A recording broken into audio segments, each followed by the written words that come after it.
Welcome back, everybody. So you guys did come back. Sometimes you wonder when you start a new class. You just strike the right tone or what's going to happen.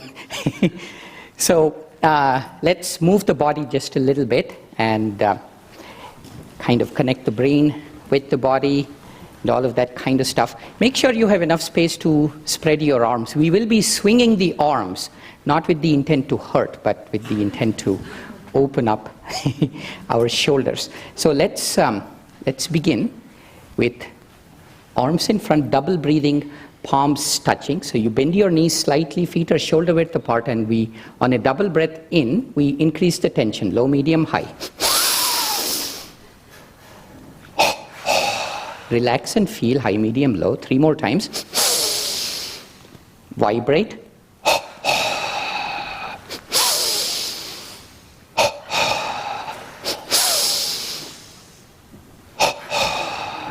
Release. Now, let's tense the whole body. So this comes in a wave from bottom of the feet to the top of the head. So just, it's a simple tension exercise. Breathe in.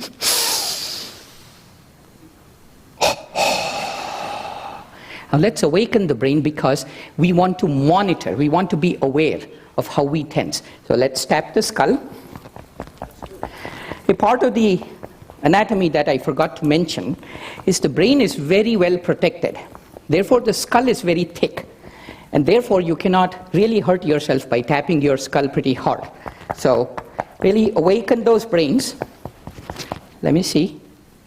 A little bit, just to really, it's an easy way to awaken your brain. And with strong fingers, meaning the fingers don't bend, move the skin of the scalp around the fluid underneath. Start with the occipital lobe to the parietal lobe to the temporal lobe to the frontal lobe. So you always end up at the frontal lobes. Now close your eyes briefly. Focus on your body. Remember, just this act of focus makes things better from last week. So focusing on the body, let's begin to tense. We'll connect the mind, the brain, and the body together. So first think about tensing your left foot, then let the brain send the message. Feel your left foot tense. The left foot is sending the message back to the brain saying, hey, I have tensed. And the mind is acknowledging it. It's feeling the tension. The same way, part of relaxation, brain sends the message to relax, foot relaxes, brain feels the relaxation. Right foot, tense, feel, relax, feel. Deep concentration. Left calf, relax. Right calf, tense, feel it, and relax. Left thigh, right thigh, left buttock, right buttock. Abdomen below the navel, tense, mind to brain to abdomen, abdomen to brain to mind. Relax and feel. Stomach, relax. Left forearm, right, left upper arm, right, left side of chest, right, left side of throat, right, center of the throat, back of the neck. Now feel your whole body one more time. Concentrate more deeply as if you've had 50,000 hours on the cushion. Like those experienced meditators, deeply concentrating. Let's hold the tension this time. Let's begin. Tense the left foot, right, left calf, right, left thigh, right, left buttock, right, abdomen, stomach, left forearm, right, left upper arm, right, left chest, right, left throat, right, center of throat, back of the neck.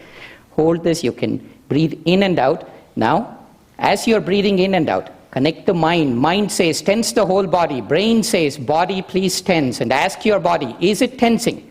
Are there parts of the body that is not tensing? Gently increase the tension. Feel the tension more and more. Your whole body is vibrating with the energy and the tension. Continue breathing, please. Now we'll relax slowly. First, relax the chin to chest. Take an exhaling breath. Now relax the right chest, left, right upper arm, left, right forearm, left Stomach, abdomen, right buttock left, right thigh left, right calf left, right foot left, with the chin to chest. Double breath in.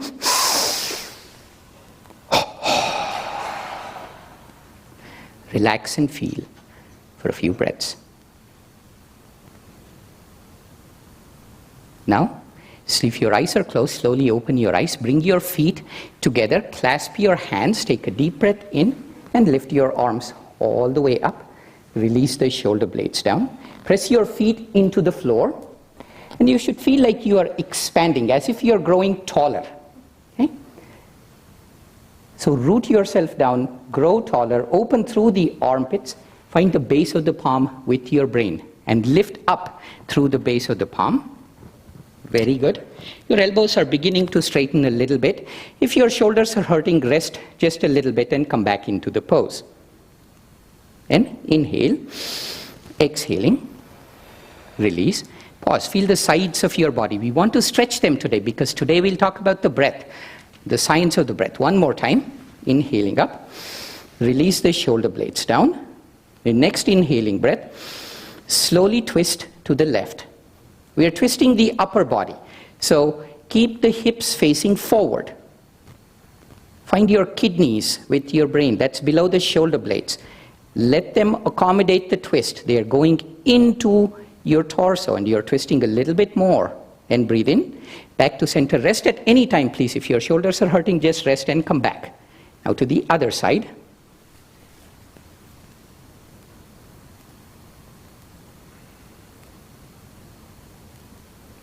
Then release.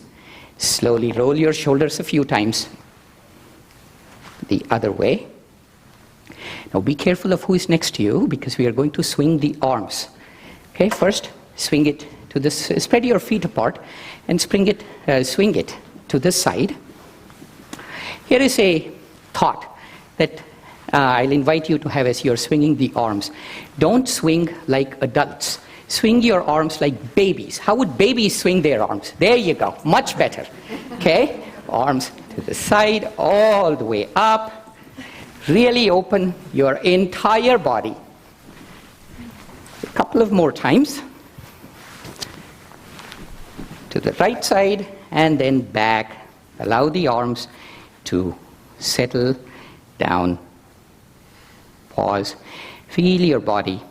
Step your feet back closer. Take the left foot forward. Small step. And then lift the right arm up. And slowly lean back into the right foot. And release. Change sides. One more time. Left, forward, leaning back into the right foot. We are preparing to breathe. Change sides. And release. And slowly come back to your chair.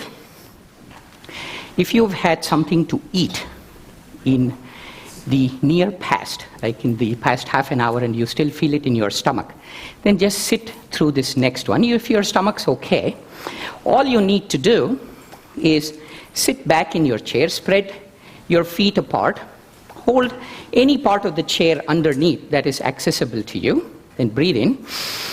As you exhale, slowly lay your torso down on your thighs. You can even hold the legs of the chair in such a way that you can pull on it and get a little bit of a traction in your low back. If you've had back issues, be careful as you do this, or don't do it at all. Just a couple more breaths. Try to breathe deeply as you're pressing. If you're sitting up, simply breathe deeply sitting up.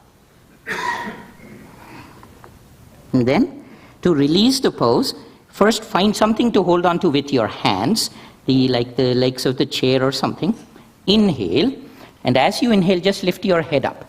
And then release your hands and slowly bring your torso back up. And then come to the edge of the chair. Let's relax the whole body. And once again, if you have eaten something recently, monitor how your body feels with this and stop or not do this if your body feels odd. This is Kapalabhati Pranayam, skull cleansing breath. To review, we exhale somewhat forcefully and we inhale automatically like this, like that. So let's try a round of about 7. Try to follow the pace that I set, which is fairly slow. Breathe in, begin.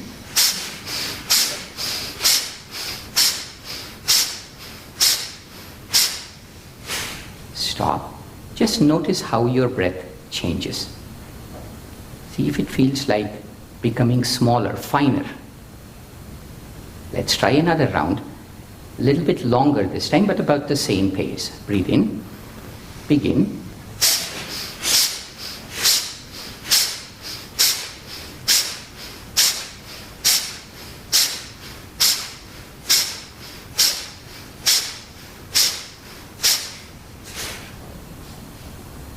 Gently lift your gaze.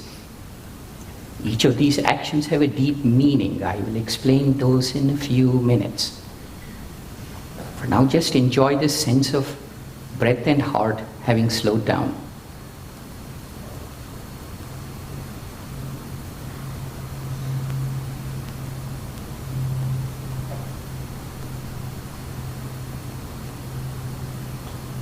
Then when you feel ready, slowly open your eyes.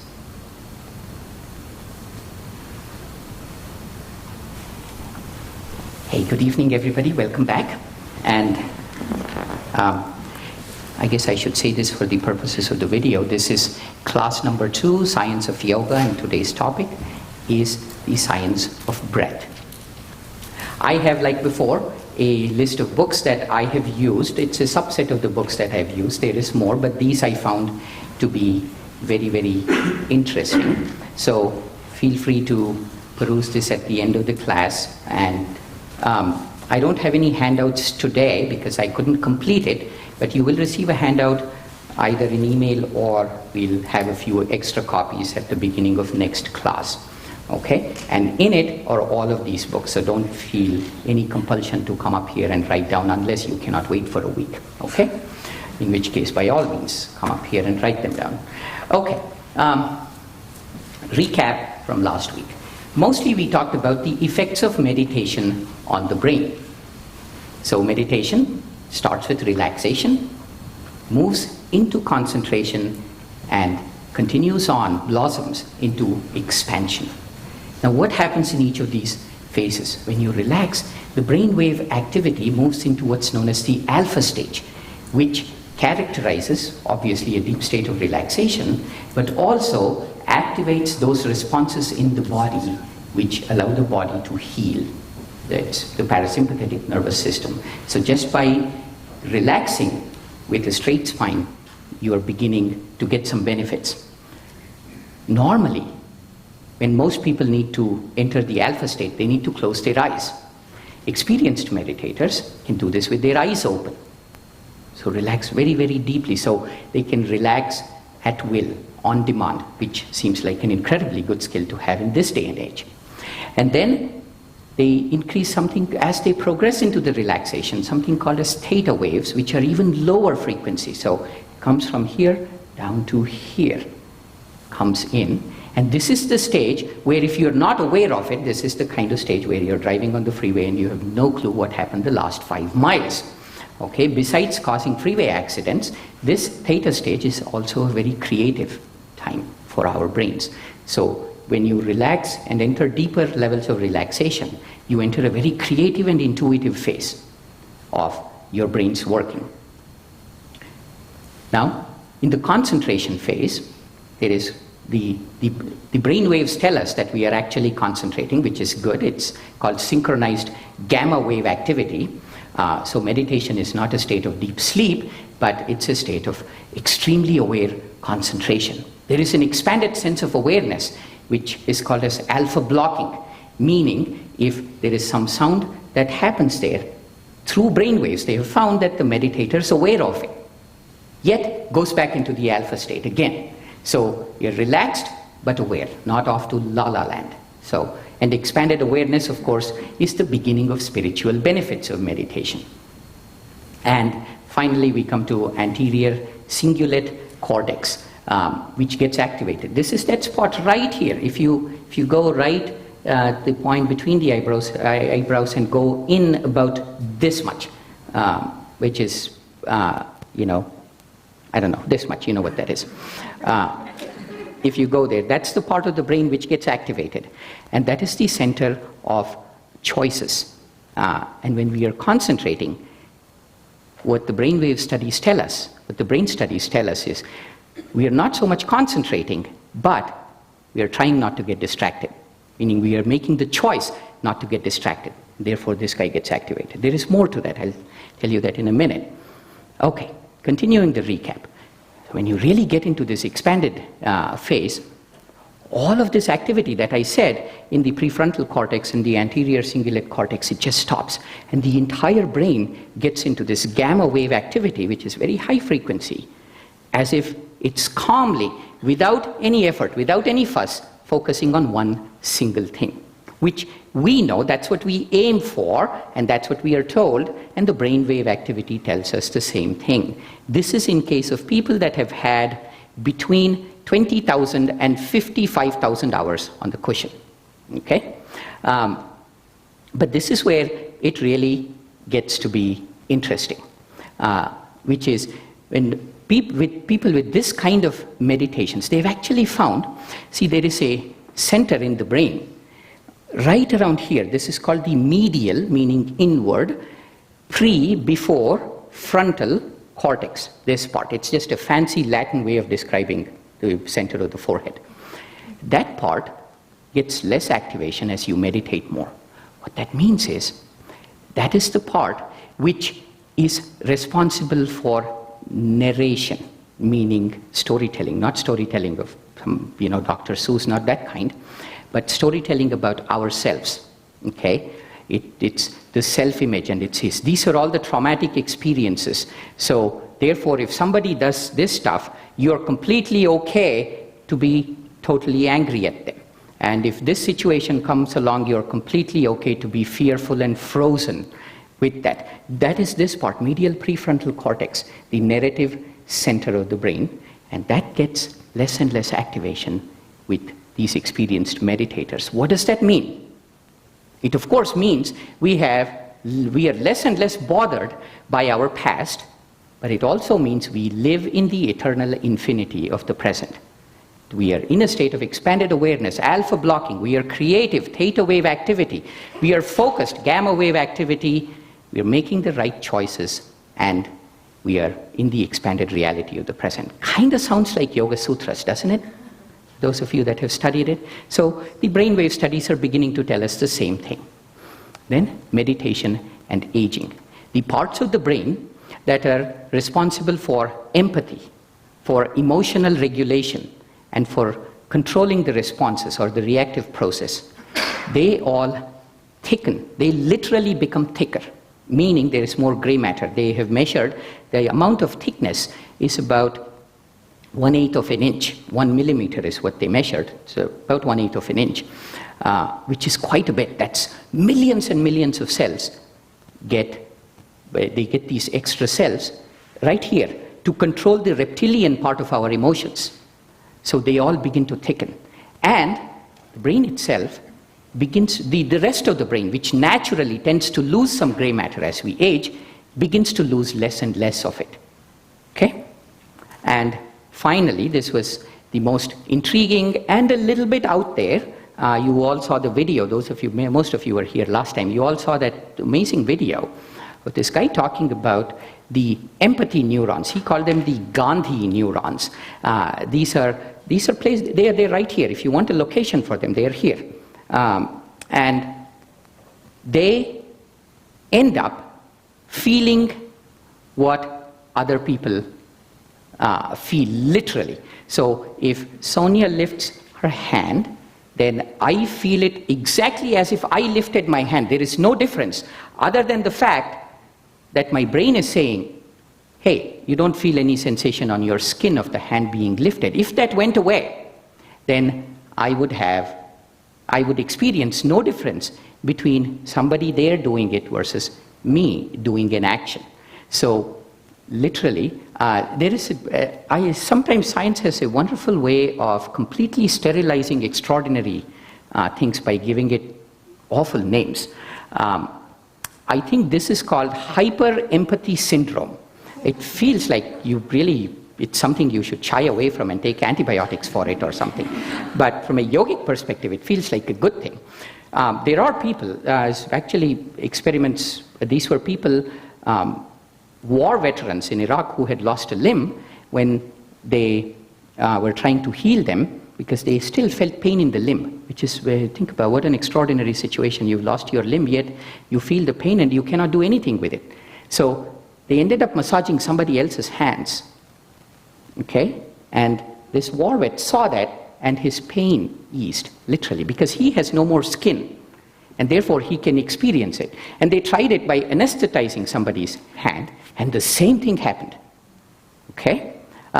So all that is, this is definitely a little more on the speculative side, but all that is to say that there is more to be discovered in here than we can possibly fathom. So the lesson I take away from it is that you should stop insisting on pedestrian explanations for miraculous events. Somebody walks on water, they walked on water, it's a miracle. Right? No need to say that they didn't have a boat and therefore they walked on water. That's a pedestrian explanation. So there is more to be found inside. So that's kind of a recap of last week. Any thoughts, any questions on that? We just had a question about the 50,000 and 20,000 hour that you said. So I calculated that 50,000 hours is 4 hours a day for 35 years. So in other words, what you're talking about, the monks in monasteries. Okay. Yeah, so they are serious meditators. And it doesn't mean that, on the cushion is a misleading term. They can, they are meditative most of the time. Most of the changes that you mentioned were, between 20 to 50,000 hours. So required to get those changes. Who knows? I wish I knew. So research has only been done on the monks. We have some guidance on that topic by none other than Lahiri Mahashai. So he says, keeps happening, and suddenly it has happened. Okay?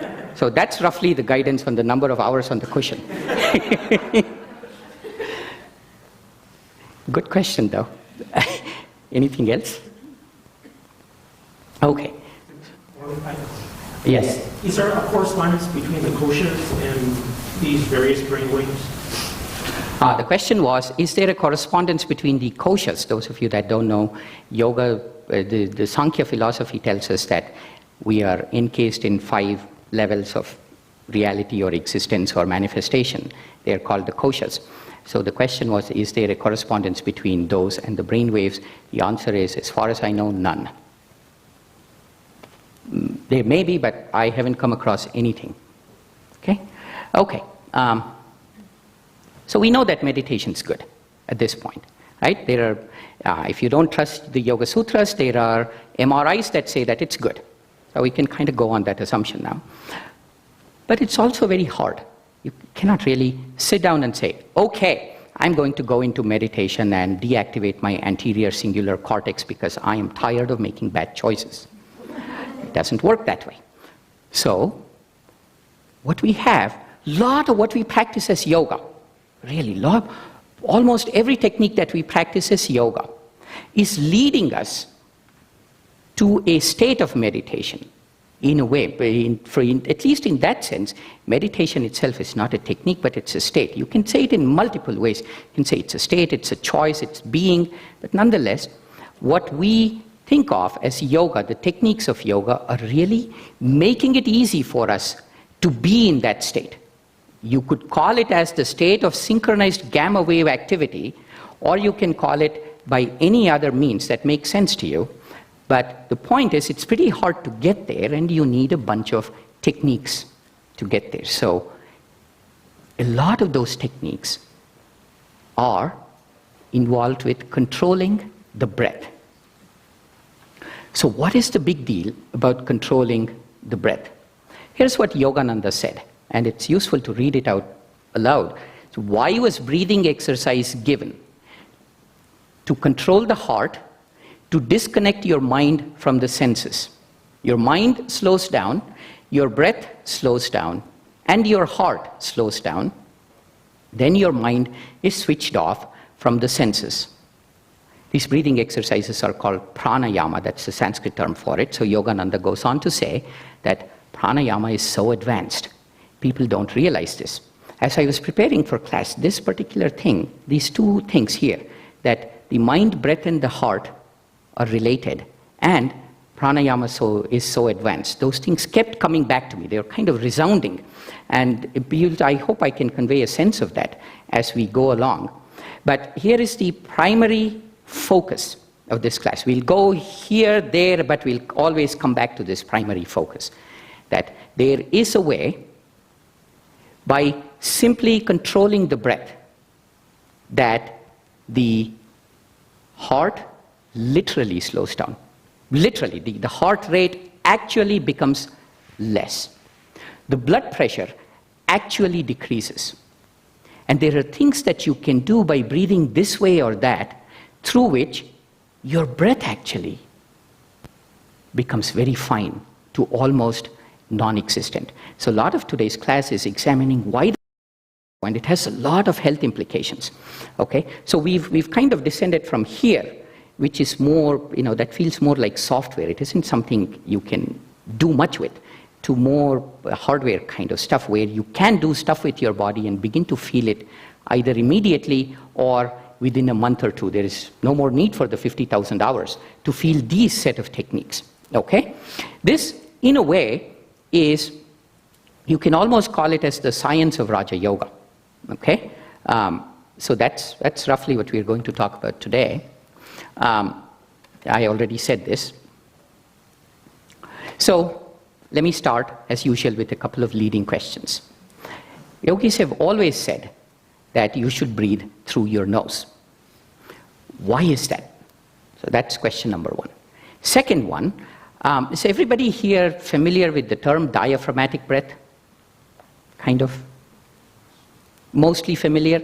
It is, I'll just illustrate in terms of what it looks like in the body. You can just watch me. So if I breathe so that this part of the body has activity, that is not diaphragmatic breath. Okay? If I breathe in such a way where mainly this part of the body has activity,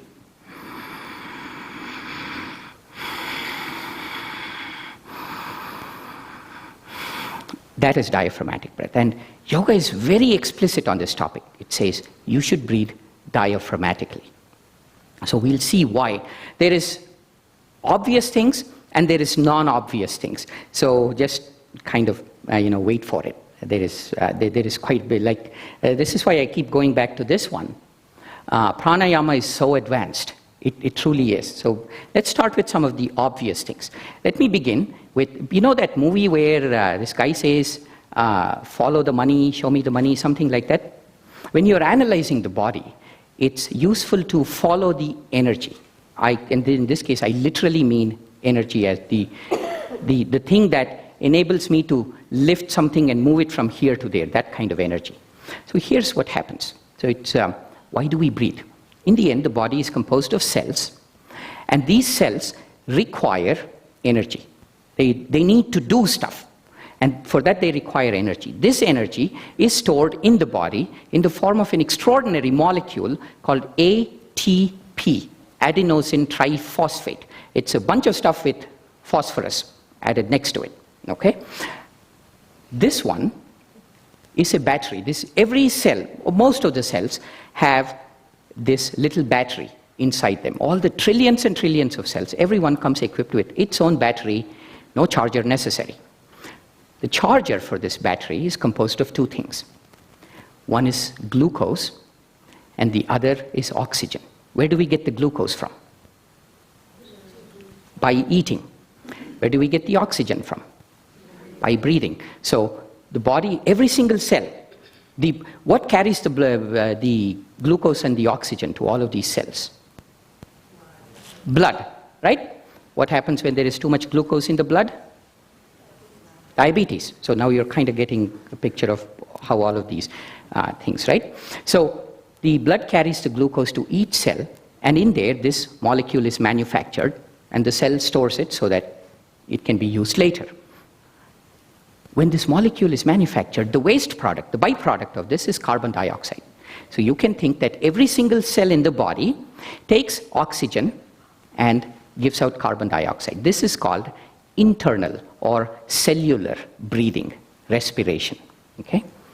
Then all of this stuff, oxygenated blood comes, carbon dioxide blood goes out, and it goes into the lungs.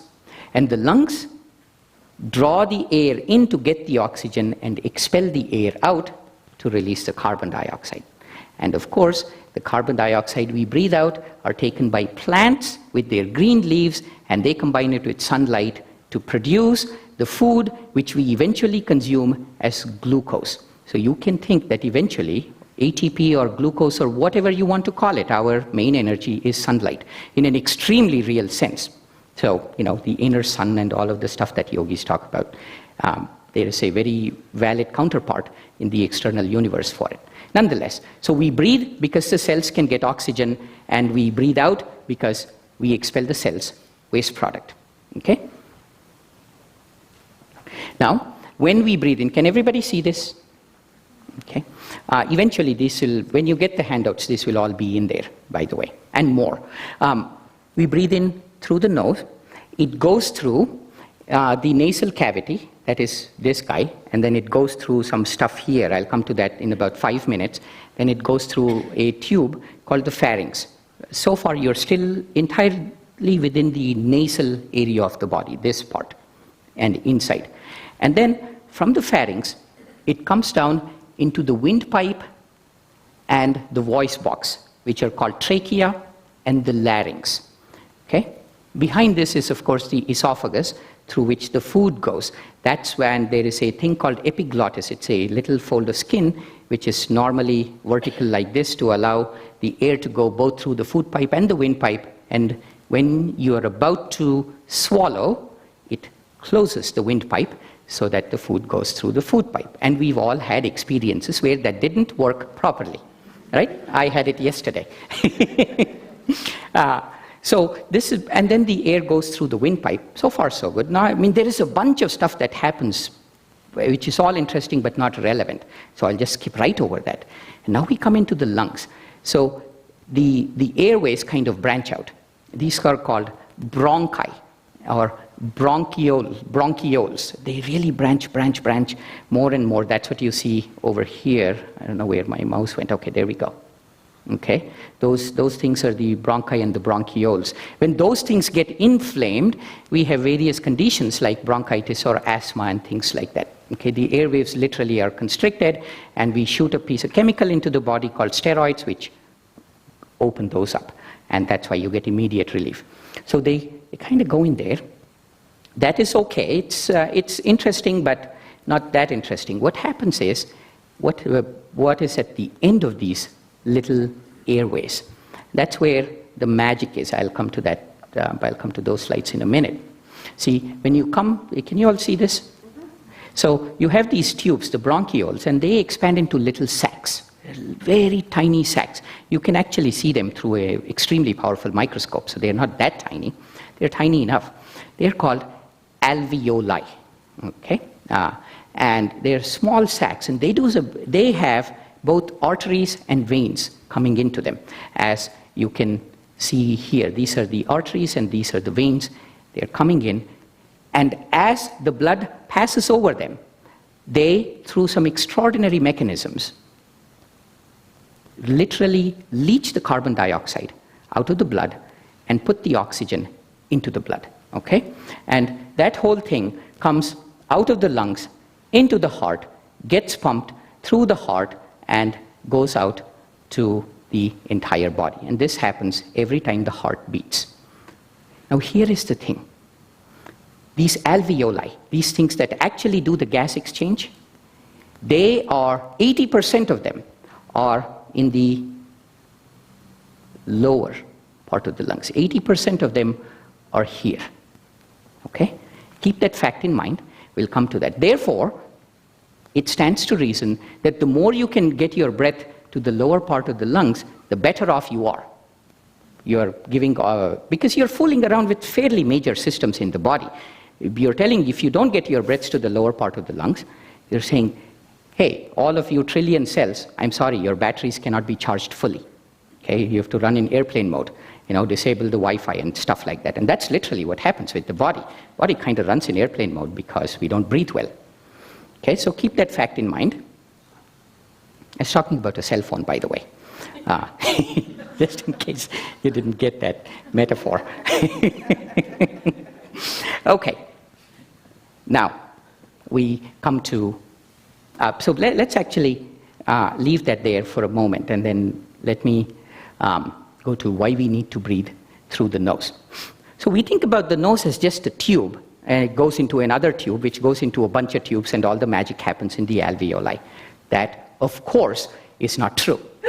Okay? So this is guy's nose, and what happens? The nasal mucus, which we are usually taught to not talk about in civilized company, actually plays a very big role in making things very well for us. This mucus, of course, is this sticky substance, and like flypaper, as we breathe in, dust sticks to the mucus. It literally traps them in, and this is not a trivial thing. It's very important that this happen. Otherwise, they go all the way into the lungs and really clog up the works, and that wouldn't be good at all, right? As the dust particles stick to it, the hair in the nose, they're very, very minute hair, not the big ones that you trim, but the very, very minute ones, microscopic ones, they constantly keep moving, okay, all the time. So as we breathe in, stuff gets trapped in the mucus, and then they just keep sweeping it all, and eventually we throw it out through well-known mechanisms, which we don't talk about in civilized company. It's called expectoration, I believe. That's the technical term. When you talk about it with nice people, you say expectorate. Okay? So that's right there is one good reason to breathe through the nose.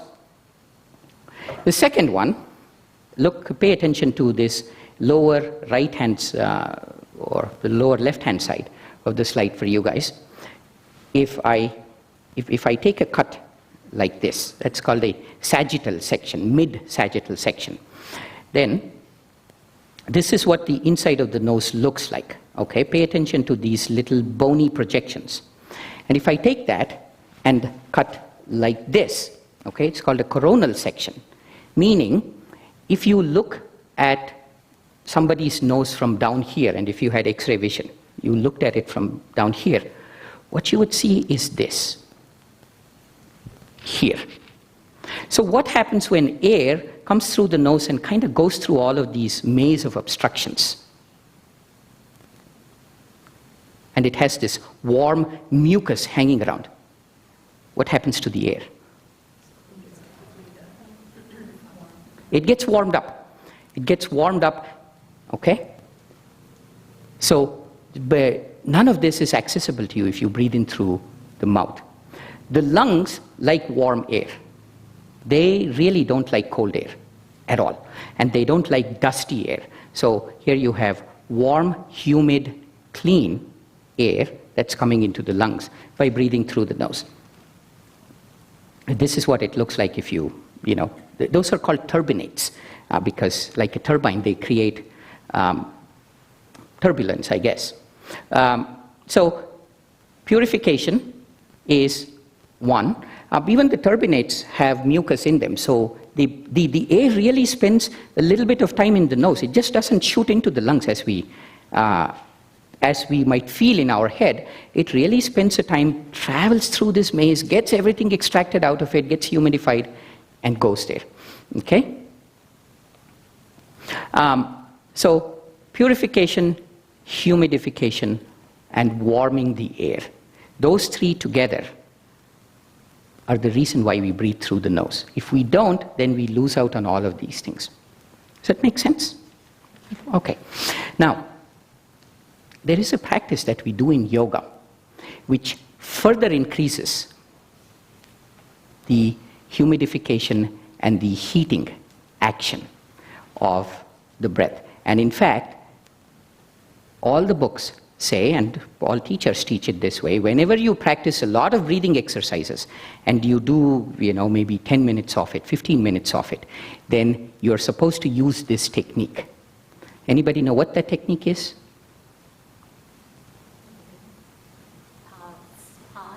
Stamping? No, not really. It's the Ujjayi technique. So let's practice that. Everybody sit at the edge of your chair. Let's just take a couple of breaths. Then as you take these breaths, more than a couple of breaths, close your eyes, lift your gaze up, become centered. Let's take about 3 breaths. Do it at your own pace. But as you do it, just visualize the passage of the air as it goes through the turbinates before entering the windpipe. Feel, if you will, the warmth, the moisture or the cleanliness of the air as it goes through. Then, now, gently constrict your throat, the very top of the throat. It's as if you're fogging a mirror. How would you do that? It would produce a sound. The only analogy I can think of is the sound that Darth Vader makes in Star Wars. You know, that breath? That's that kind of sound. Try and breathe with that.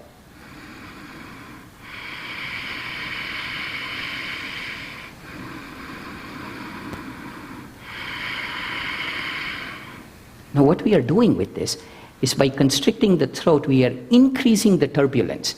And there is mucosal layers even at this part of our body. So we are further humidifying and purifying the oxygen supply as you do this. And whenever you do pranayama more, we should supply even better air to the lungs. That's why we do the Ujjayi breath.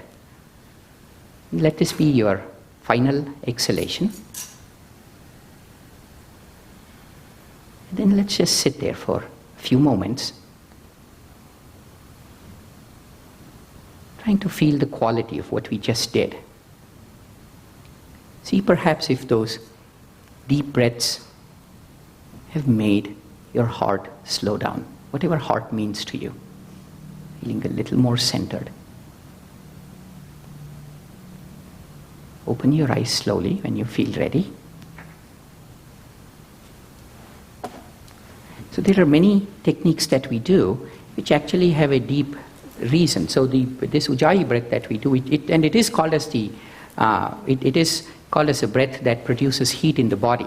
And that is perhaps, there are other energetic reasons to it, of course, but also referring to the direct physiology of creating turbulence in the incoming air and purifying and humidifying it further. Okay? Now let's come to, remember I said right in the beginning, the 2 questions, the 2 injunctions we receive from our yoga teachers is breathe through the nose and breathe deeply, breathe diaphragmatically. Don't let your chest come up with every breath. Involve your belly and the diaphragm with every breath. These are the various ways in which people inform us that we should breathe. So now it's useful to examine how the breath comes into the lungs. Okay? Most of us, I certainly thought about it this way. I thought that there is some muscle that I use which is actually drawing the breath in. I had this visual of, drinking through a straw. And that really isn't how the breath comes in. What happens is, this is an interesting way of thinking about the body. Our body is basically a bunch of cavities. Cavities mean spaces. So we have the thoracic cavity. This is a big space right here. Within that are the lungs and the heart. And this is the abdominal cavity. So in it are the gallbladder and the liver and the spleen, stomach, small intestine, large intestine. Those are roughly the major structures. There are a few more. And behind these 2 cavities is sitting the kidneys. And between the kidneys and the thoracic and the abdominal cavities running right through the middle is another cavity called the spinal cord. Okay? And surrounding all of these are various binding mechanisms. Saran wraps and ropes is a good way to think about it. There are fancy names for it. They are called fascia and ligaments and tendons. But anatomically, this is a fairly accurate picture of what the body does. So now we come to the chest cavity or thoracic cavity. Right here, everybody find your solar plexus. Okay? And walk your fingers along the lowermost ribs from the solar plexus. Okay? Just walk it all the way. So you should end up right around where, a little bit above the waist. So this part all along is let me just call it a muscle. It's not entirely accurate, but it's mostly a muscle. There's a muscle called the diaphragm. It's like this. And what happens is, when that diaphragm contracts, when it becomes smaller, it goes down this way. But this diaphragm is attached, it's literally superglued to the lungs. Okay? And so when the diaphragm comes down this way, what does it do to the lungs? It drags the lungs down along with it, creating a vacuum in the lungs, not unlike a syringe. As you pull it out, the medicine comes into it, right? So this is very similar. It comes down, and then the breath actually rushes in. So we are not really breathing in, we are creating a vacuum so that the air can just come into the body. When there is another way of breathing too, and that is if you use the muscles here, and then you open the lungs this way, then the breath rushes in, but it mostly stays here. It doesn't go all the way deep. So if you want the breath to go deep, you need to use the diaphragm. So let's see what it actually feels like, and then I'm going to tell you why that is a good thing. So let's all stand up, please. We will be doing a lot of sitting down and standing up today.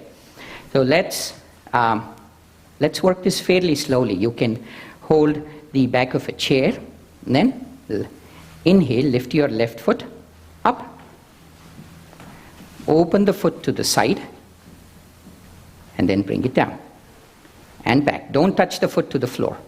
Once again. And again. And a little bit faster. All the while keep breathing. At least in the class called The Science of Breath, we shouldn't make the breath optional. Now let's do it a little bit quicker, about 5 more times. Really feel your left side of the body working to accommodate this movement. And stop and just shake. Now let's try it to the other side. Up, out, down, back, up, out, down, back, and a little bit quicker.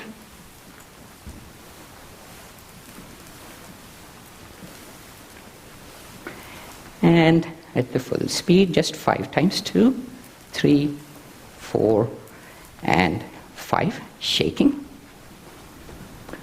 Stand with your feet shoulder width apart. We are just engaging some muscles so that we can breathe better. That's what's going on here. Bring your hands straight up. Actually, keep your hands parallel to each other, facing each other, palms facing each other. Now, really energize your buttocks. Make your buttocks strong, strong, strong. Your pelvis is actually coming forward as you do this. Now, on a big inhaling breath, lift your heart up and slightly back. If you have back pain, then be careful with it. Stay here for 2 breaths. If your back is feeling okay, then take it back a little bit. If not, stay right there. Then breathe in. Breathe out. Feet together, hook your thumbs. Feet together, arms to the side. Inhale, come up on your toes. Exhale, release the shoulder blades down and simply stretch to the side. Don't worry about how you stretch. As long as you feel a stretch on the left side of the body, that is good enough. Breathe in and out.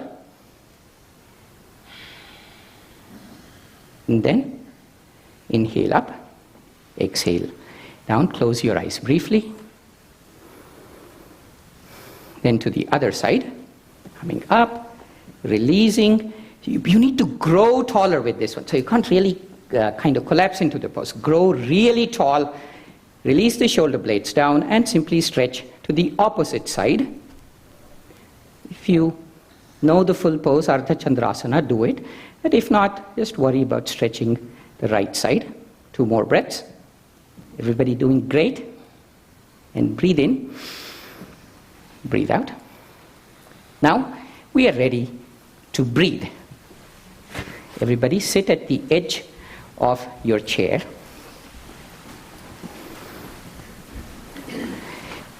Later, in probably class 4, I'm going to talk a little bit about how different ways of sitting affect your nervous system.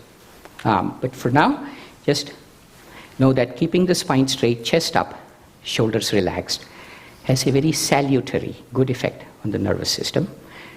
Now, everybody close your eyes. Lift your gaze up.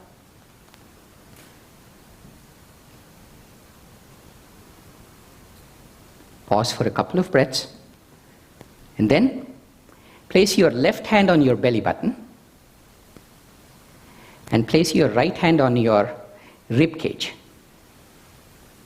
So the side, your side ribs, okay. Now what you want to do without any tension is to breathe in so that the left hand moves forward, okay? Let's begin.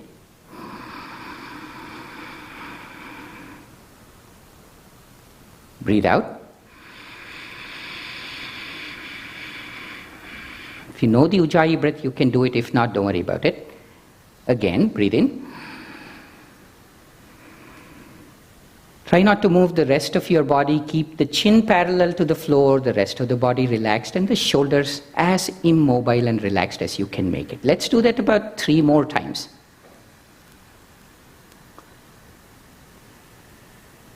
As the belly moves forward, the diaphragm is working. So feel that action just at your solar plexus. Feel that dome-shaped muscle pushing down, pushing the belly out, filling the lower lungs with oxygen. 80% of the alveoli are there. As the oxygen makes its way through the bronchioles into the lower lobe of the lungs, gas exchange is happening with great efficiency, and therefore you don't feel the need to breathe quite as often. Try to experience that a couple more times. Every now and then, relax. 1 more time. And when you finish, release your hands. If your right shoulder is complaining about the odd position that was in, acknowledge it and let it relax. A few breaths.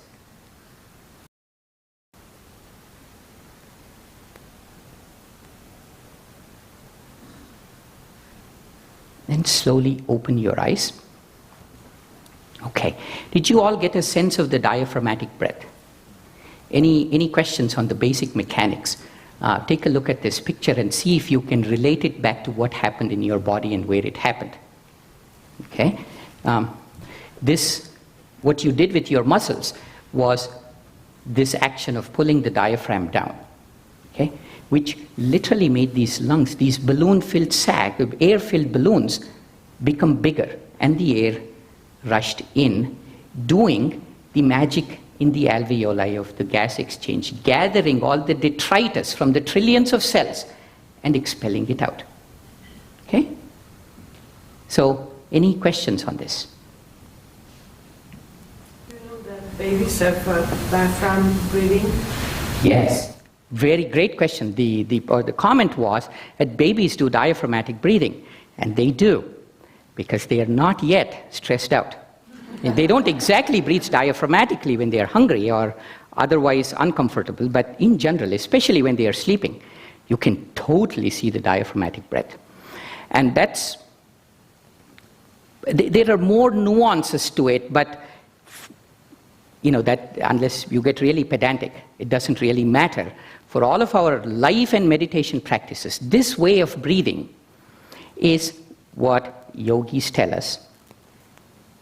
And they're very, nobody really disagrees with it. There is no one school of thoughts that says, oh, in this school of yoga we don't do diaphragmatic breathing and in this school we do. No. Everybody, doesn't matter what they do, everybody does diaphragmatic breathing. Okay?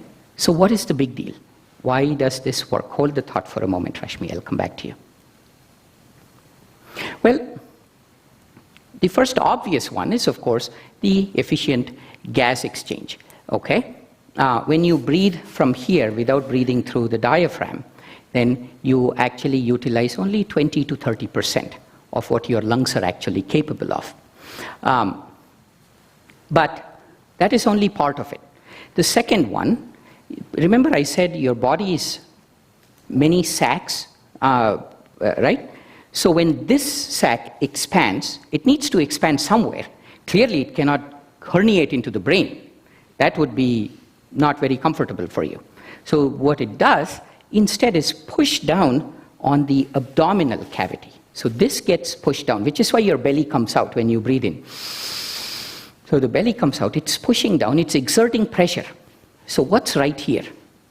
What you have is the stomach, part of the liver, all of the spleen, all of the gallbladder is actually being massaged with every diaphragmatic breath. It's literally being massaged, and studies have shown that this is actually good for them. So the spleen does its job better, the liver really does its job better, your blood insulin is controlled, and all kinds of good things happen because they are massaged with every breath. Okay? So that's the second effect of the diaphragmatic breath. Remember, go back to what Yogananda said, pranayama is so useful. So keep this is the second effect. Now, the third one is our breath gets deeper.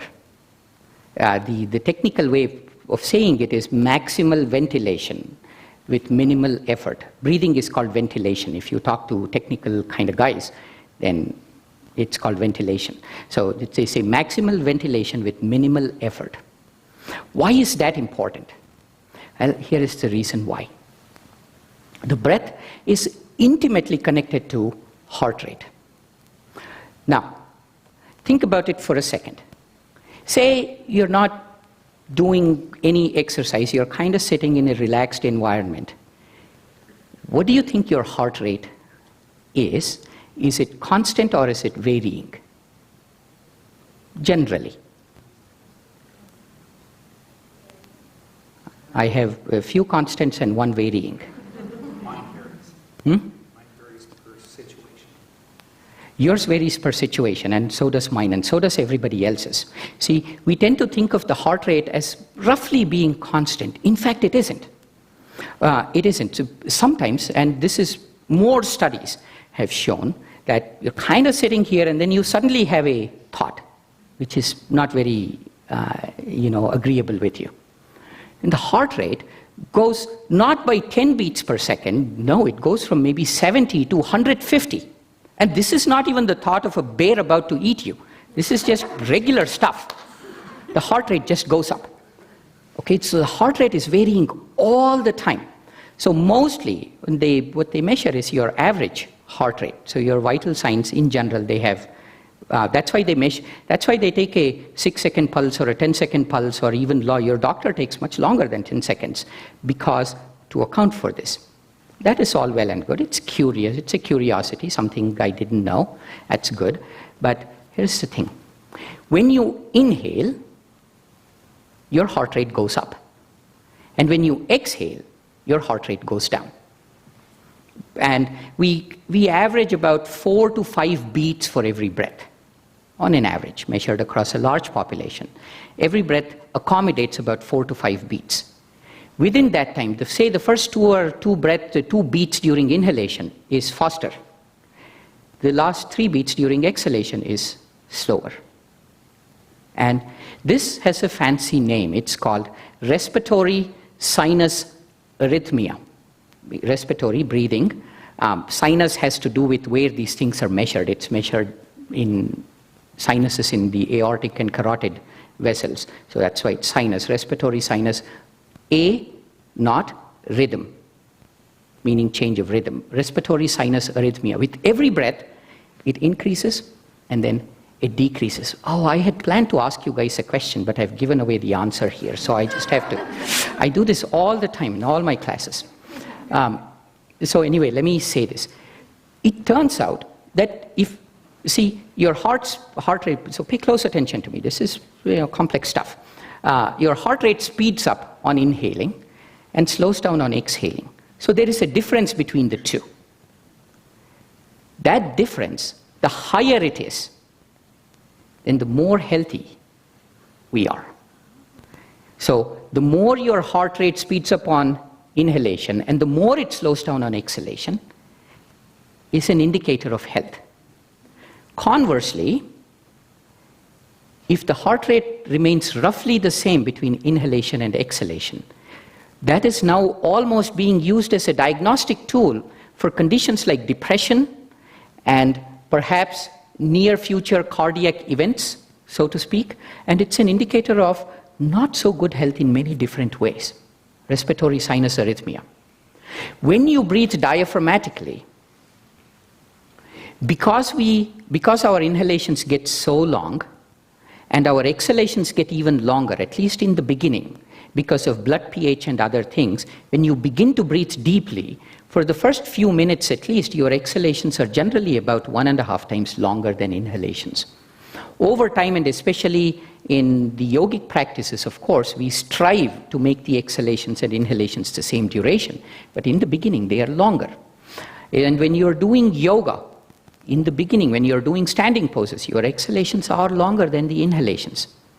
What this does is it trains the brain, it gives the brain more time to say, this guy is inhaling, so let me speed up the heart. This guy is exhaling, let me slow down the heart. So by simple diaphragmatic breathing, over time, the RSA difference between inhale and exhale becomes larger and larger, thereby making you healthier. So I told you 3 reasons for why diaphragmatic breathing is good. One is the obvious one, the oxygen and the carbon dioxide. The other is less obvious, which is massaging the internal organs with every breath. And the third one is using the autonomic systems through the phenomenon of RSA, that you get lasting good health. Remember I said I kept returning back to what Yogananda said, that pranayama is so beneficial. People just don't know this. I just kept, who knew? Is that just by breathing deeply, you are literally affecting the heart rate, not in the usual way. It's not like you're freaking out, take a deep breath, or you're freaking out even more, breathe into a bag. Those are different ones, right? But this is just by breathing in and out deeply, you're beginning to slow the heart rate down. So let's go back to what yogis tell us that pranayama is. Why was breathing exercise given? To control the heart. Your mind slows down, your breath slows down, and the heart slows down. Pranayama is so advanced. People don't realize this. So I'd like to think of this as exhibit A. That's why we do it. And let's go all the way back, kind of unwinding our stack a little bit more. The reason we need to do all this is simply that we can sit still for longer and have all of those other benefits that last class showed us. Okay, let me pause here and see if there are any questions or thoughts. Yes? I had a question about getting back to the inhalations and the exhalations. So are we striving for an equal amount of length of inhalation and exhalation? I got a little bit confused. So Debbie's question was, are we striving for harmonizing the length of the inhalation and the length of the exhalation?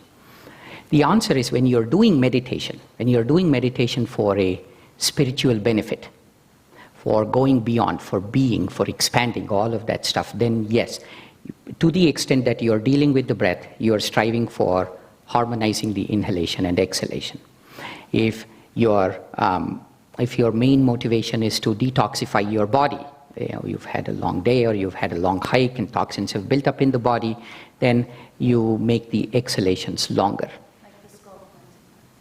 Like the skull cleansing breath. We'll come to that. We'll be coming to that very, very soon. And if you want, one book I didn't put up here, of course, is The Art and Science of Raja Yoga. by Swami Kriyananda, and most of you know this. That book, I believe,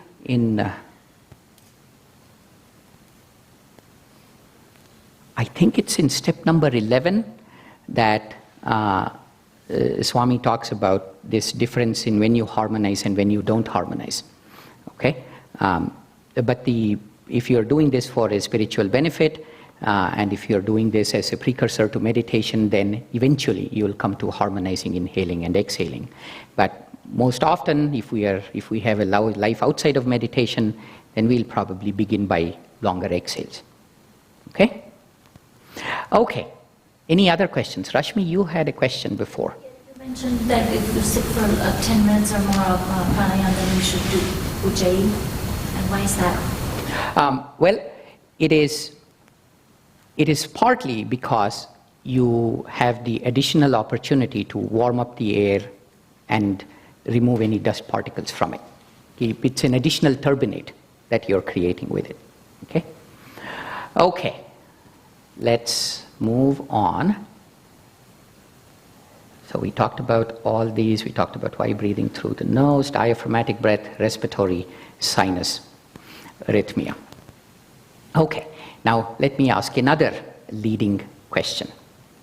Before doing meditation, we usually do something like Kapalabhati pranayama, which we did in the beginning, and we'll do so again in a few moments or in a few minutes. And we also do something called as the alternate breath. And there are many other, you read, you can take a look at this after class. This is the translation of an ancient Sanskrit text on the science of pranayama. Okay? And I was just browsing through this, and there is, 20 odd pranayams that are mentioned in here. Okay? And this is another classic text. It's probably the most famous text on yoga. It's called Hatha Yoga Pradipika in Sanskrit, and that mentions about 10 or 12 pranayams. Yogananda taught us, and Swami writes about approximately 6 major pranayama techniques. And they all involve one of 2 modalities. One is a very spirited, shall we say, way of breathing, okay, where you kind of, like you're really working the breath, like bellows or, variants like that. And the other one is breathing through one nostril and the other, and so on. So the question is, how do these techniques affect the heart rate and affect the breath?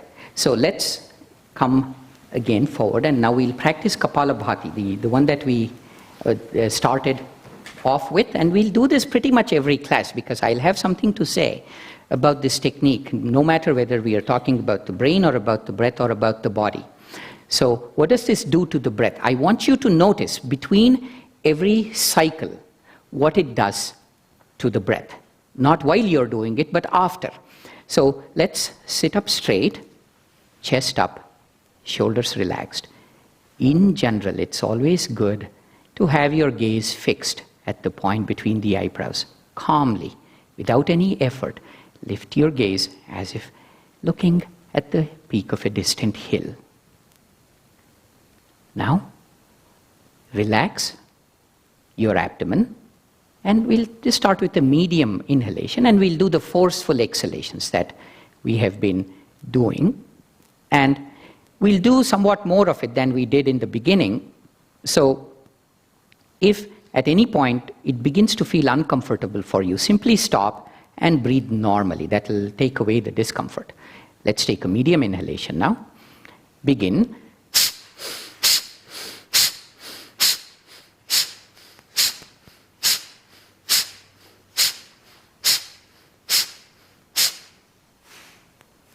Slowly stop, lift your gaze, and see what it did to the breath. Just make a note of it.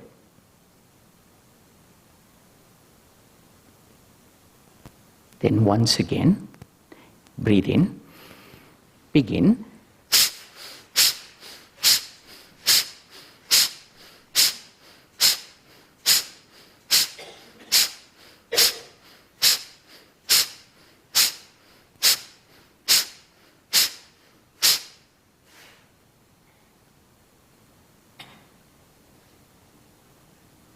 Notice what it did to the breath. Watch from your lofty perch up at the spiritual eye. Watch your breath. This last round is a little bit faster, and it is definitely optional, or you can stop at any time. Let us begin. Inhale. Begin.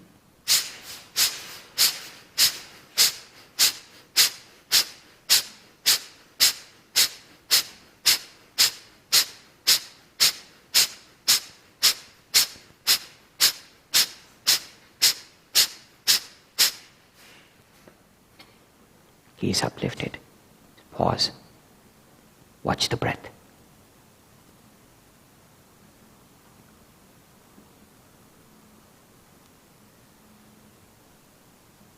Don't try to breathe in any specific way. Simply watch with the greatest of interest and attention.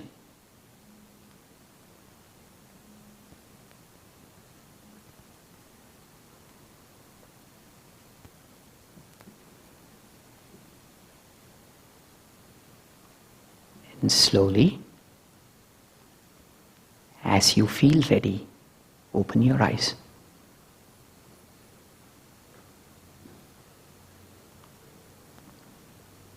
Okay, any thoughts on how your breath was affected?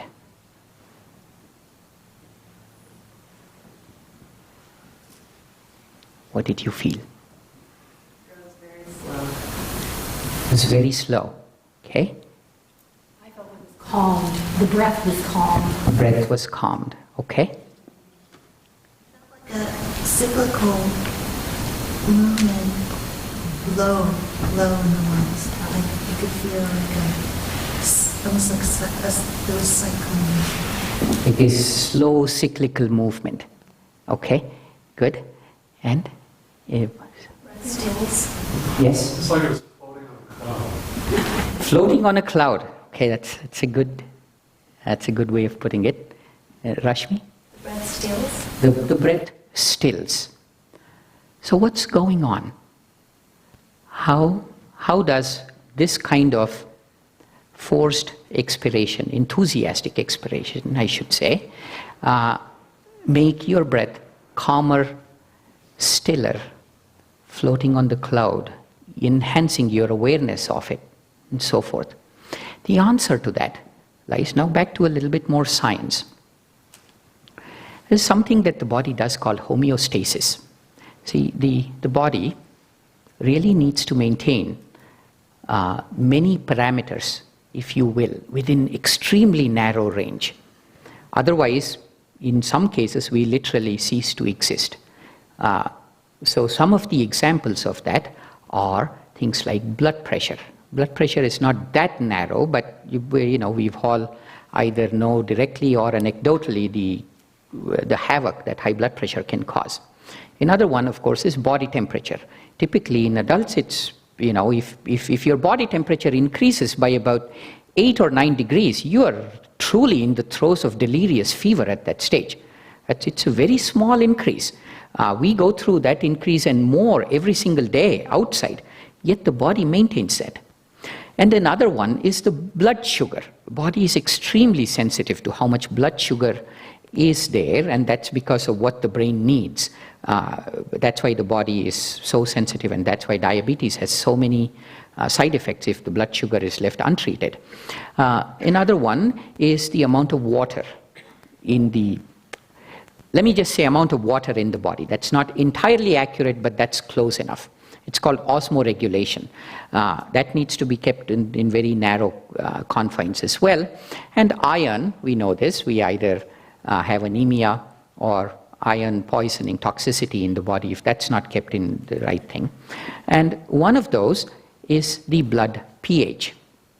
Everybody, of course, knows what pH it is. What pH is, it's whether your let me just say blood is more acidic or more alkaline. That's the pH. This blood pH turns out to be extremely important. This is a very dense slide. You don't feel compelled to read it. I'm going to talk you through most of this. How sensitive is the body to pH? extremely sensitive. If you take a big bottle of distilled water, a really big bottle of distilled water, and assume that that's the pH that the body wants, then you add a drop of vinegar, 1 drop of vinegar into this big bottle of distilled water, that decreases the pH. That is more than what the body likes it to be. It has to be in that incredibly narrow range.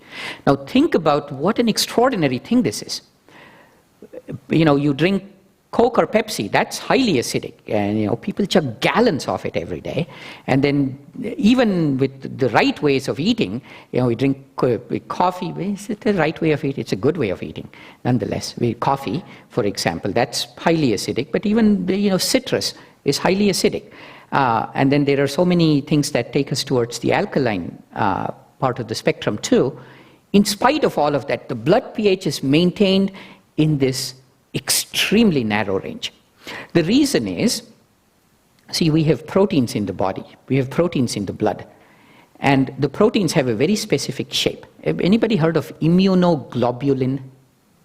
It's one of a series of proteins which we know them better as antibodies. Okay, these are these proteins, and then they assume they're Y-shaped. They're like this, and their ends assume a very specific shape. And it goes and latches onto the toxin like a key fitting into a lock. If the shape is even a teeny tiny bit different, then it cannot latch on and thereby disable the toxin. Okay? Now, these proteins that are in the blood, they end up losing their shape if the pH is disturbed. Okay? It's like what happens when you scramble eggs. Literally, I'm not saying this metaphorically. Your egg whites, that's just a bunch of protein. Okay? What is it called? Casein or something. Albumin, right? It's called albumin. It's protein. And then you can see how the nature of that changes the moment you expose it to heat. It's called as denaturing. You might have heard of denatured alcohol that you can buy at Home Depot. It's all the same thing. So blood proteins get denatured if the pH varies even by a teeny tiny bit. They cannot do their job anymore.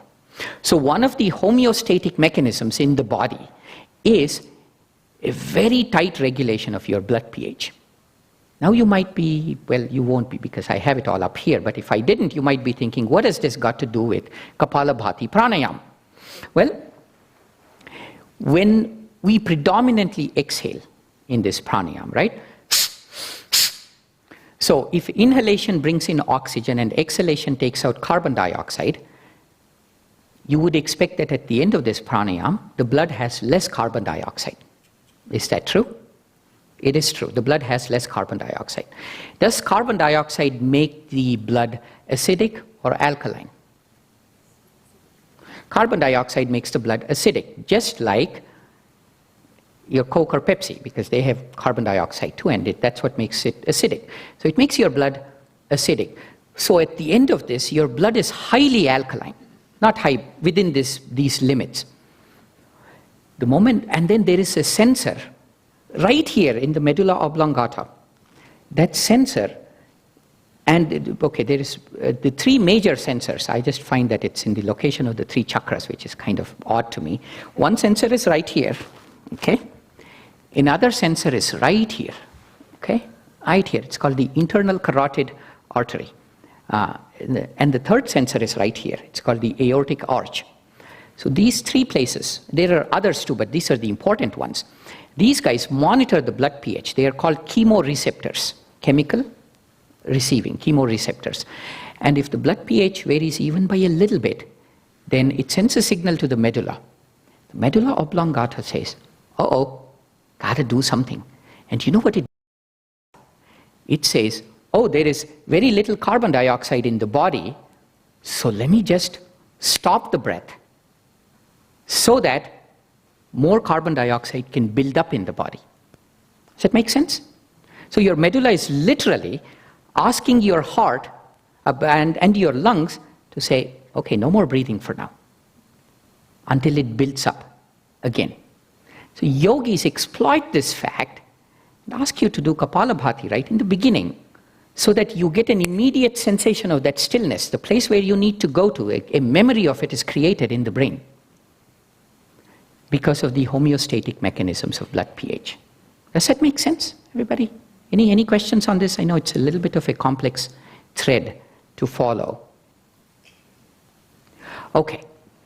Now, Kapalabhati does something more.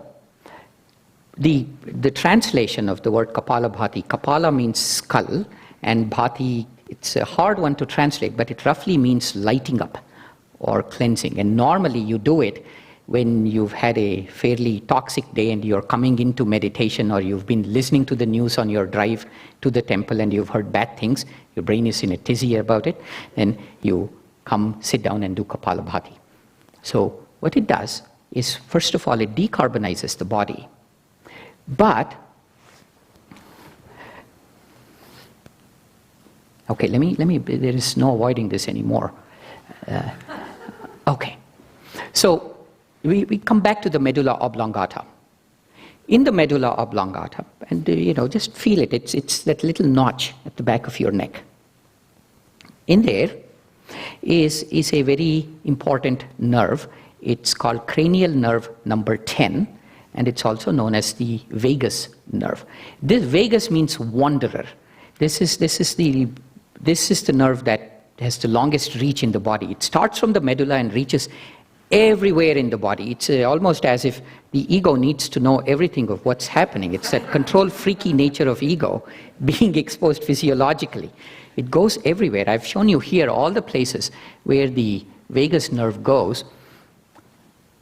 And the vagus nerve has a very important function. It has many important functions, but for our class, one of the most important functions of the vagus nerve is to control the heart rate. It's called the vagal tone. Tone means what it does. Vagal tone increases, means vagus nerve is activated, then the heart rate decreases. When the vagal tone decreases, the heart rate increases. Okay? So when you are breathing in, does the vagal tone increase or decrease? There's so many negatives here. Vagal tone decreases, and when you exhale, the vagal tone increases. And there are many physiological, it's very fascinating. Some of these books will go very deep into this. Okay? But nonetheless, let me come back to Kapalabhati. One of the things that happens when you inhale very rapidly, see, part of Kapalabhati is you do it quick. That's almost close to the final speed of how it's commonly taught. Then you breathe in very, very quickly. This tells the medulla oblongata to decrease the vagal tone. Okay? And once it decreases the vagal tone, an entire part of the nervous system gets activated. It's called the sympathetic nervous system, which makes more blood flow, literally, it makes more blood flow into the brain. Does it make sense? Everybody with me? And therefore, when you do this, you literally become clear-headed because the brain is oxygenated even more deeply. At the same time, when you're done with it, the breath is stilled. So the two things of relaxation, of stilling the breath, and activating the brain, which is concentration, are achieved by one single practice. Does that make sense? So that is Kapalabhati Pranayam. Yes, Cayenne. Does the effects of alkalizing, does that last long term, or is it just, does it go back to the same balance? So the question was this effect of alkalinization of the blood, is that long term or does it go back? The answer is it goes back. This has nothing to do with the eating alkaline food, nutrition based things. That's more let me mention this since we are on that topic. The blood pH is regulated by two major systems in the body. One system is the medulla to vagus to heart and lungs system. The other system is the kidneys. So when we talk about nutrition-based acidity and alkalinity and so forth, we are mostly talking about the renal functioning, the kidney functioning, not so much the respiratory aspect of it. Okay? Everybody with me? Now, this particular book, it's called Breathology. Okay? I say it's a made-up word. It's kind of cute. Do you guys know what free diving is? The sport of free diving? It's kind of an extreme sport, although this guy says it looks extreme, but it really isn't. But it certainly sounds extreme. What you do is you don't don any scuba gear, nothing. You just dive, and what they're aiming for is, I can go deeper than you. That kind of thing. And people have gone, this particular guy has gone over 300 feet deep with free diving. Okay, they just keep setting record after record in this one. You know what those guys do just before free diving? Part of what they do is a practice very similar to Kapalabhati. Okay? And then they do other practices which are actually very similar to the pranayama practice. So when I realized this, I thought, let me see if there are any books written by freediving guys on breath. They might have some insights. And it does. He is kind of really, but this guy, of course, practices yoga. He finally had all of these insights about freediving, then said, oh, I've heard of this somewhere. This sounds a lot like yoga, and then therefore he started practicing yoga, and he's kind of a really well-known figure. So if you are interested in the raw physiology of it, take a look at this book. Nonetheless, a lot of what we know, the things that I just told you, a lot of this comes from freediving sport. So yogic techniques utilize homeostasis, and they kind of take the body to a place where no body has gone before, so to speak, and then take advantage of what happens in that period. So what does that tell you about the pranayama techniques? You have to practice it very, very carefully. You now have a tool with you which is actually quite powerful. So when you practice pranayama, that's not cause for concern as long as you use common sense.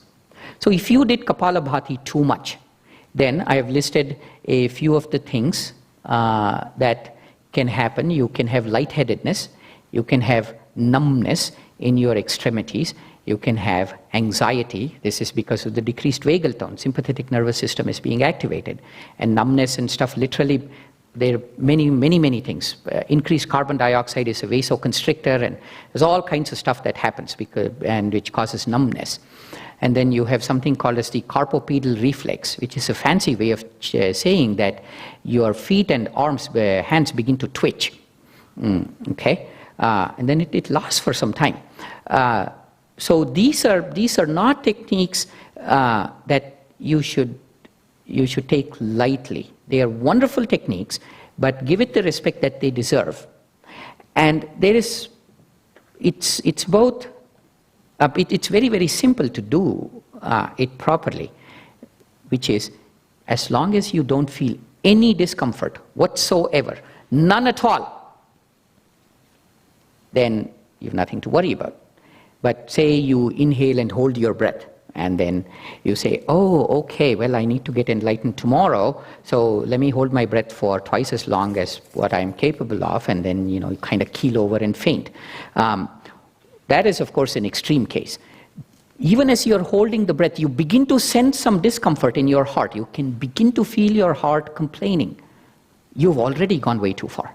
You've already gone way too far. You are engaging reflexes and homeostatic mechanisms that the body is not very thankful for you at this stage. Your anterior cingulate cortex is not going to engage and, do all of the fun things it does when pranayama is practiced that way. So while it is very, very powerful, and for the same reason, it has to be practiced with a lot of common sense. And therefore, all the yoga texts are very uniform in this. When they talk about pranayama, they say, learn it from a teacher. Learn it from a teacher. So I just wanted to give you a sense of what goes on, and perhaps leave you with that thought. It is truly important. Okay, I have more topics to cover. Let me see, I have about 15 minutes left. Let me pause here.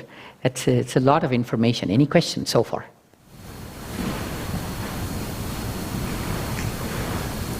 Thoughts, observations, random things coming to mind. Okay, random things come. Masha has a random thing. I have really random thoughts. There's a line from the Gita that has always kind of stuck in my mind, and I wonder what it means, and it's related to breath. And it's when Krishna tells Arjuna to offer the incoming breath into the outgoing breath. Can you elucidate what that means? Wow. Okay, I'm mostly going to restate the question, and that's about it, just so you know what's coming. Masha's question was this statement in the Gita, which talks about a pranayama technique where you offer the incoming breath to the outgoing breath, and the outgoing breath to the incoming breath. The term offer, what does that mean? Yeah. You know, from a physiological perspective, I'm really unable to find anything that correlates to the term offer. You know, you can find a bunch of other things about pranayama, but nothing clicks in my head that, oh, this physiology explains the term offer. Anybody have any thoughts on it? I mean, you, at this point, you know as much as I do. There is an aspect of smoothness, you know, as you begin to relax more and as you begin to notice more. But that statement obviously is much, much deeper than that, and it has intent and everything. So I don't know. There would be balance, like yin yang. That is also part of it, definitely. Is it different in Sanskrit? Maybe the translation of offer? No. It is, offer is a very close translation of that word. I don't, Hriman? Any? It's a huge topic, and it's not physiological. Of course, offer refers to devotion and conscious intention. Offering one and the other has to do with the Pingala and the movements in the Sushumna. So this is way beyond tonight's topic. I guess my question was whether there was a physiological... Yeah, I confess that I have wondered about it as I was preparing for this class. I really couldn't find anything that correlates with it. Good question, though. Yes, Rashmi. I just wanted to come back to the anxiety and all of that when you practice too much or more than you're ready for. So you said the vagus nerve, I mean, can you kind of go over that again? Why the vagus nerve, I mean, why is there an anxiety? Why does the sympathetic nervous system kick in? Okay, so let me paraphrase your question a little bit and expand its scope.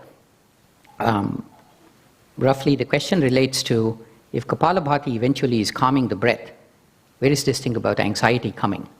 You know, they seem like uneasy bedfellows over here. I also said that when you practice Kapalabhati, the sympathetic part of your body is activated and it literally increases blood supply to the brain. So they seem to coexist oddly.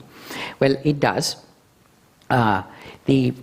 What happens is there are two things that are happening when you do Kapalabhati pranayama. One is you're breathing rapidly. And anytime you breathe rapidly, the medulla says, it's all systems go. And most importantly, the brain needs a lot of blood supply. That's what we are wired to do. And then at the same time, at the end of this rapid breath, which predominantly emphasizes exhalation, you have decarbonized the body extremely deeply, and therefore the pH has become very, very alkaline, and therefore the breath stops. So when done just right, you have just enough oomph to notice the stillness. Does that make sense? So did that make sense, everybody? It's kind of at the heart of how yogic techniques are structured. Swami writes about this in Art and Science, step 5, I think. Says most yogic techniques emphasize the duality so you can see the stillness. That's the whole purpose of it. You kind of stretch it on either side so that when you pop back, you hopefully come closer to the center. And Kapalabhati is a great example of that design principle, if you want to be very engineering about it, is, you kind of emphasize both the stillness and this activation. And therefore, again, let me finish with that thought of Kapalabhati is it has to be practiced very carefully, as are all pranayama techniques. Okay? Okay, good. I want to briefly touch upon this one.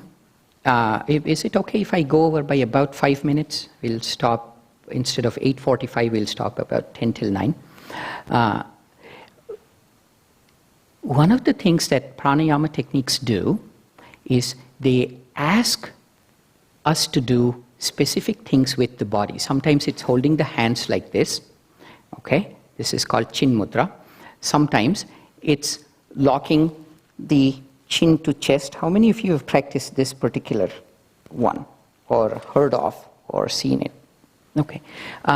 This is a very common yogic technique. And of course, the most common mudra that we practice is lifting the gaze up to the point between the eyebrows.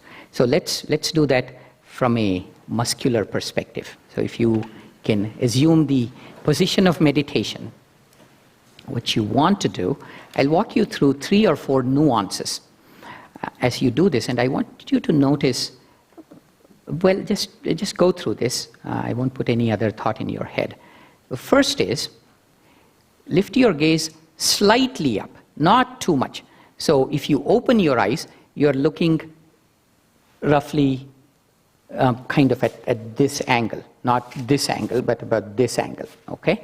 Lift your gaze slightly up, close your eyes, and then bring your gaze slightly in. So your eyes, your left eye and right eye are not crossing each other, but they are converging at that point between the eyebrows, okay?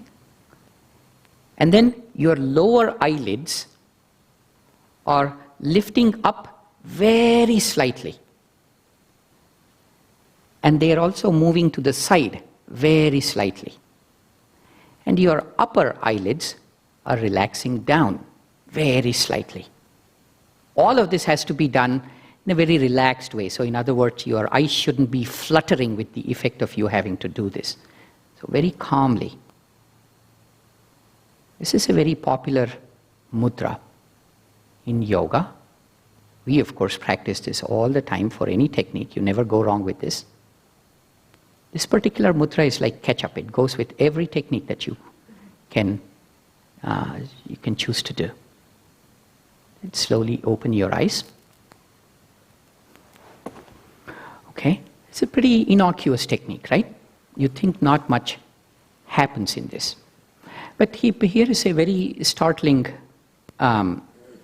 piece of research that has gone on. That kind of slightly disturbing figure that you see at the top left of this slide, it's the inside of your eyes on either side of the, upon the sides of the eyeball. Those red things are the muscles. Those are they are called oculomotor muscles. Okay, oculomotor muscles. It's a fancy way of saying muscles that move the eyes. And when you lift your gaze up and do things with the eyelids, or even do techniques where you press the eyelids, some of you know those techniques, then that activates a nerve called as the trigeminal nerve. If you can see this thing over here on the lower side of the slide, you can see this trigeminal nerve which is going behind the eyes. Those of you that can see it, where does the trigeminal nerve end up? It ends up in the brainstem, at the medulla. It ends up at the medulla. What else is there at the medulla? The vagus nerve. So the trigeminal nerve talks to the vagus nerve and says, hey, this guy is doing stuff with his oculomotor muscles. Okay, and then the vagus nerve, for some unknown reason, scientists don't know why this happens, the vagus nerve chooses to respond to that by slowing the heart rate down. This is called bradycardia. Okay, Brady, B-R-A-D-Y, like the Brady Bunch, cardia, like heart. Bradycardia is slowing down of the heart rate. And bradycardia happens, now if I have to be technical from the paper on this topic, it says the traction of oculomotor muscles decreases the vagal tone and induces bradycardia. Right? So it means it asks the vagus nerve to say, slow the heart rate down. Okay? This is called oculovagal reflex or the oculocardiac reflex. Now, this is, you and I, this is kind of unknown. But as part of this research, I followed all the links and ended up with a standard textbook on anesthesiology. It's a pretty big textbook. And in there, they talk about the anesthesiologists when they are assisting in eye surgeries, some specific kinds of eye surgery, not your common ones, but some very specific eye surgeries. They say that during these times, due to the oculocardiac reflex, please watch out for the patient's heart and make sure that it doesn't stop. I'm kind of paraphrasing it, because anesthesia reduces the heart rate, and as the eye surgeon is pulling on the muscles, applying traction, if you will, that begins to reduce the heart rate. And 1 out of 2,200 cases, apparently, has this extreme bradycardiac reflex during eye surgeries. Now, that is, of course, not something we need to worry about when we lift the eyebrows, because we are doing it incredibly gently. But the point is, something as innocuous, from a physical sense, it's anything but innocuous from the spiritual sense, but from a physical sense, something as innocuous as lifting your eyes slows your heart rate down. Okay? So going all the way back, again, I really want to come back to this again and again and again. What Yogananda said,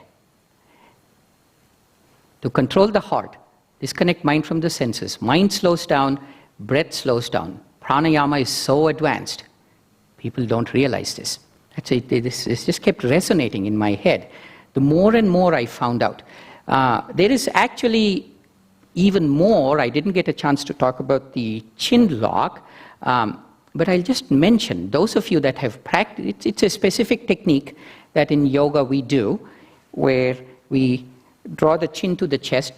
This is called the jugular notch, this place where your collarbones meet. Touch that spot, if you will.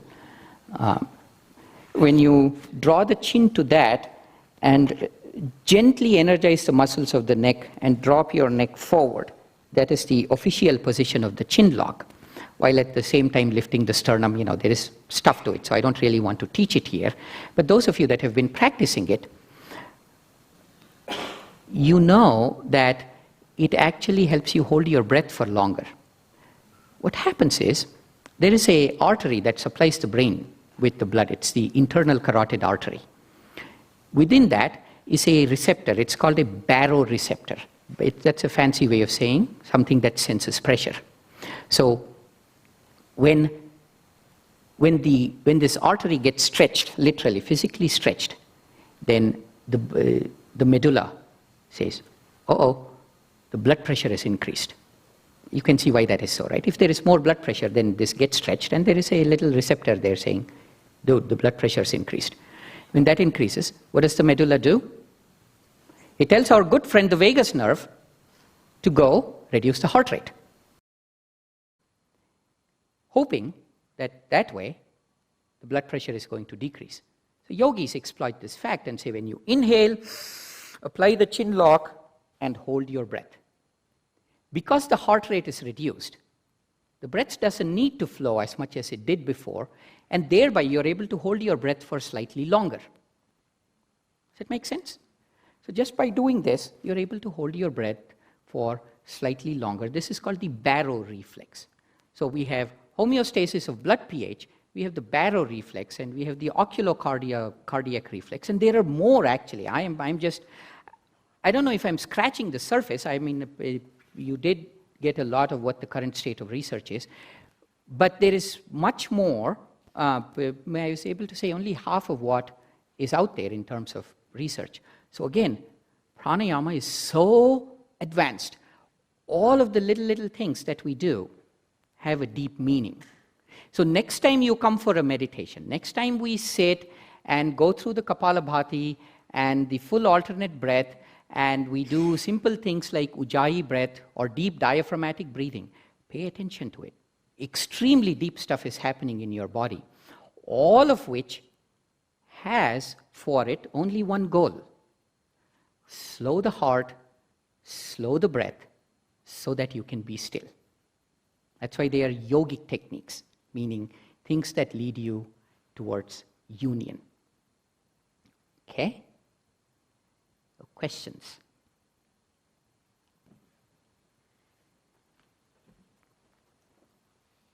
Yes? Well, how about if you are holding the breath, not in a chin lock? For instance, if you're doing regular breathing where you breathe in and hold at the top, how does that affect your heart rate? It is basically the same way. When you don't take too deep of an inhalation and then you hold the breath, then it increases your vagal tone and the heart rate decreases automatically. Okay? So how is that opposed to the Heimlich maneuver where you increase, when, as they say, when you are trying to put something in your whole breath, like they do in weightlifting, and that's supposed to shoot your breath? That is a different reflex. That's a different reflex. Okay?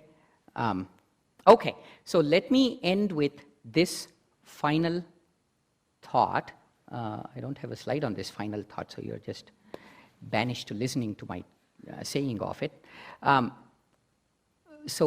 This is kind of a halfway point in this series. And we talked a lot about the brain and the meditation and so forth. One of the things, we should be careful about not confusing the cause and the effect. So yogis are very, very clear on this. They say consciousness has always existed. And when the consciousness moves, it manifests as brain activity. So consciousness continues to be the cause. It's not just a dry philosophical debate, it is more what we are aiming for. We are not really aiming for that perfect synchronized gamma ray MRI, but what we are aiming for really is uniting with the larger, bigger creative consciousness. So science, for whatever reason, has, it's kind of, I hesitate to say dogmatic, but that's roughly what it's turned, that's what it's become, is the accepted. If you want a paper published, then you have to say that only matter is real. So you have to say, I detected all of these brain activities, and this brain activity is what causes the mind, is what causes the consciousness, not the other way around. And when you get the sense when you're reading all of these papers that many of these guys who are psychologists, who are meditators themselves, are at the verge of saying that consciousness exists separately. But the term for this, you will come across this in all the papers, it's called the neural, N-E-U-R-A-L, neural correlate, C-O-R-R-E-L-A-T-E, correlate, like what's related.